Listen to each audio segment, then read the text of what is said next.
Vamos então continuar a nossa leitura do livro Guerra no Além, Interação entre os dois planos da vida. Esse livro foi coordenado por Abel Glasser e orientado pelo espírito de Caibar Schutel e seus emissários da colônia Alvorada Nova, onde essa história está sendo esses aprendizados estão sendo passados para nós com muita propriedade. Nós vamos aprender a influência da espiritualidade, tanto a espiritualidade positiva, boa, protetora, como a espiritualidade que quer o caos na Terra. Vamos aprender muito com esse livro. Sexta leitura: Brasil. No Rio de Janeiro, no início dos anos 90, residindo na Zona Norte, um motorista de ônibus deixava o emprego e voltava para casa todos os dias à mesma hora. Pedro tinha uma vida muito dura, com sérias dificuldades em todos os campos. A cidade onde vivia estava em plena guerra surda. O crime tomava conta dos locais que costumava frequentar. Traficantes de drogas dominavam bairros inteiros e tinham um poder de vida e morte sobre os que estavam em seu território. Diversos amigos seus já haviam perecido nas mãos desses homens. Alguns por tentarem afirmar-se, outros simplesmente por estarem no local errado na hora errada. Poucos de seus conhecidos tentaram integrar-se aos bandos. Os que tiveram sucesso acabaram viciados ou mortos pela polícia. Sua mulher, Sônia, apesar de dedicada e trabalhadora, estava cansada de viver e criar os filhos nesse ambiente de medo e reclamava incessantemente. A pobreza nunca lhe fora um fardo, já que estava, tanto quanto Pedro, habituada à vida de recursos escassos. Entretanto, com o passar dos anos, o medo da miséria completa invadiu-lhe o ser e trouxe-lhe revolta ao coração. Perdera toda a alegria da época de seu namoro e casamento. Muitos anos antes, quando conheceu seu marido em um ensaio de escola de samba.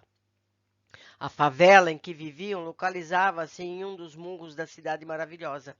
Esgotos a céu aberto, fome, doenças eram seus companheiros diários.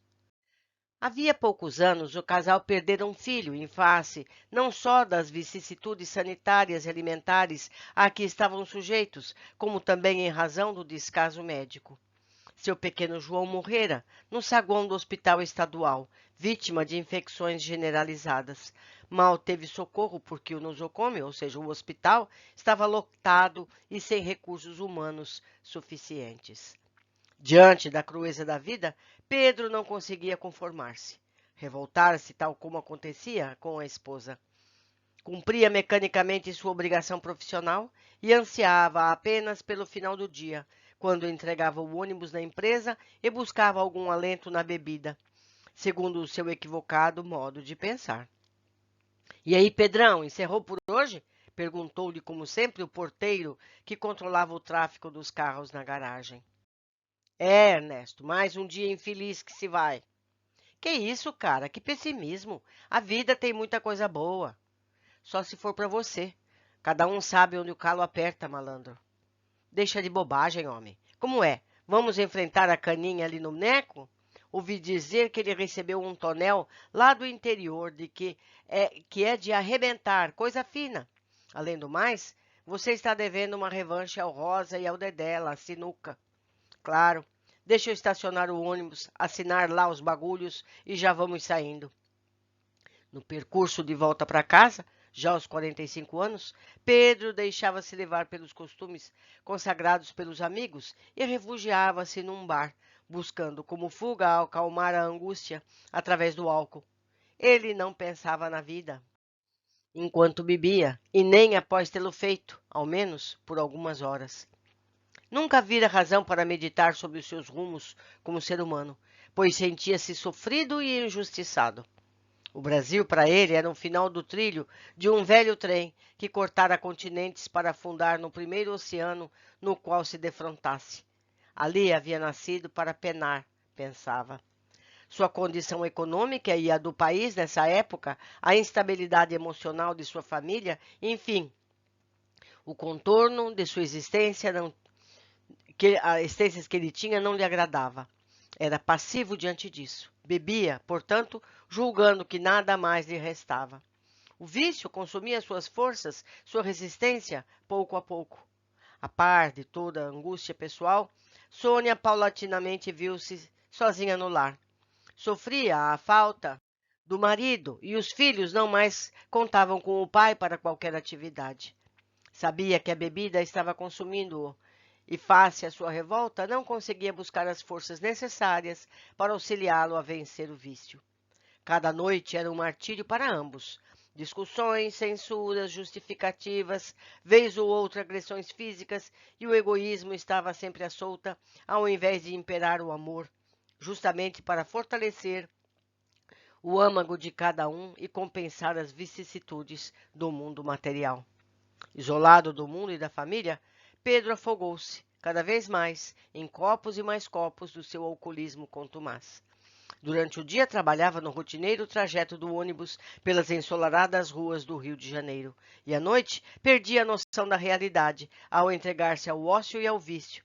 Nada mais lhe importava no mundo, a não ser o momento em que se reunia com os amigos nos bares da Zona Norte para beber. A cirrose consumiu-o completamente, e antes que ele acordasse para a responsabilidade da vida, terminou despertando para a realidade no mundo espiritual. Difíceis foram os instantes do seu desligamento. Alcoolizado, quase inconsciente, viu-se envolvido pelas entidades que o acompanharam em vibração negativa durante anos seguidos. Entretanto, por programação do alto e em face à interferência de Alvorada Nova, foi resgatado por equipes socorristas e levado diretamente ao posto de socorro número 6. De lá, quando recuperado parcialmente, foi transferido a este posto. Está na unidade da integração e recebe espíritos orientes da América do Sul, América Central e Oceania. Está aqui o modelo, o desenho da unidade de integração, que cuida de quem passa para o plano espiritual na América do Sul, na Oceania, nas Américas do Sul, né? Olhamos-nos surpresos. Essa unidade era imensa. Abrigava entidades de vários continentes e no nosso grupo havia alguns companheiros que tinham vivido sua última existência em países das Américas do Sul e Central, inclusive eu. Era-nos, pois, particularmente interessante conhecê-la a fundo. O prédio principal possuía no seu interior uma flora abundante que emitia brilho especial. O aroma espelhava a própria natureza. Ao fundo de um corredor, que tinha ligação com o hall principal, havia uma clareira de onde emanava uma luz muito forte e onde se notava uma fonte com pequenina queda d'água, volteada de muitas flores. Nesse local encontra-se também uma estrela de 8 pontas pairando sobre a água, girando sobre o seu eixo em todas as direções, com a função de higienização. Essa unidade, juntamente com a da confraternização, eram as maiores do posto. Ali se dispunha de um setor que cuidava do estudo interligado da ecologia com a agricultura, preparando a humanidade para o futuro. Havia ainda um acompanhamento da evolução e preservação da fauna nos moldes existentes no núcleo dos pássaros. A unidade da integração, disse Nushin, tem especial ligação com o futuro do planeta e da humanidade, ante a relevância que o Brasil irá ocupar nesse contexto. Como assim? Indaguei curioso. Há programação no plano superior para que nessa nação floresça a solidificação da força moral da civilização. Mas por que o Brasil? Tornei a perguntar. Pela índole benevolente, pacífico e espiritualista de sua gente. É lógico que todos somos espíritos e podemos renascer ora no Brasil, ora em outros países do globo. Mas ali estará o núcleo de força da civilização do futuro. ante a grande concentração de entidades reencarnadas com a mesma concepção doutrinária de vida. Refere-se ao Espiritismo? Não somente a ele, devolveu Shin, mas a todas as religiões que estão evoluindo para um núcleo comum de entendimento a respeito da integração dos dois planos da vida. Com o passar do tempo, estaremos unidos em comunicação constante. Unidos com quem? Com o plano material. Quando? Assim que o globo atingir outra fase da sua evolução e os espíritos que não queiram regenerar forem transferidos para os outros planetas. Parece-me impossível de acontecer a curto prazo. Não pensamos a curto, médio ou longo prazo. Temos uma meta e vamos cumpri-la. O tempo nos serve de meio e não uma finalidade em si mesma. Não temos preocupação com a duração do processo, e sim com o processo em si. É fascinante constatar como a cidade espiritual relaciona-se com os seus postos de socorro e estes com a crosta. Tudo em perfeita formação e integração. Cada detalhe coerente com todo. E este parece ser a soma exata dos seus elementos. Nada é esquecido e toda particularidade tem sua importância, argumentei. Sem dúvida, meu amigo.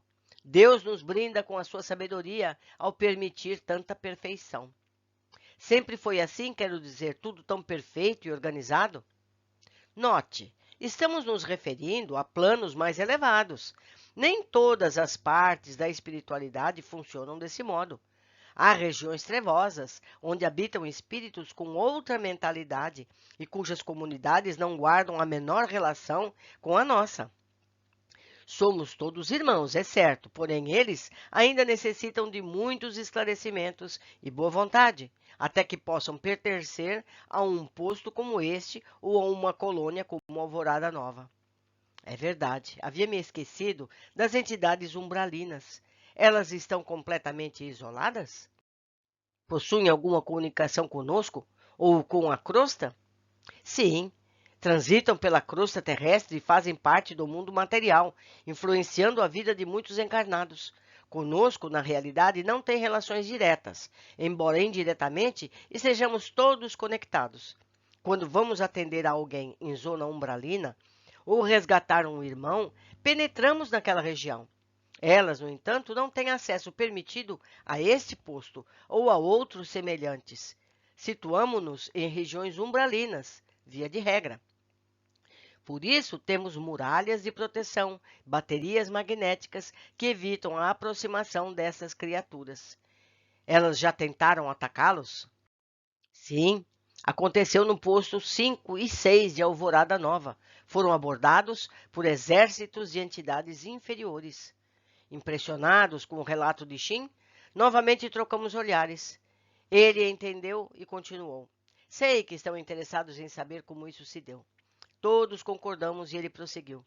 Está bem. Enquanto continuamos nossa visita, vou tecer algumas considerações sobre a vida no umbral. Isso poderá auxiliá-los nos estudos que estão empreendendo em Alvorada Nova. E Shin principiou. Meus amigos, nos capítulos que vêm a seguir, Shin vai contar de que forma esses postos de Alvorada Nova foram atacados durante as guerras. Isso aconteceu e eles puderam defender-se.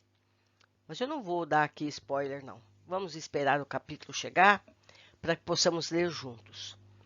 Deixo aqui meu e-mail para que possamos trocar ideias, assim como lembro do espaço aqui mesmo no YouTube, onde podem deixar os seus comentários. Responderei a todos com muito carinho e agradeço pessoalmente, porque juntos aprendemos melhor. Um grande abraço a todos.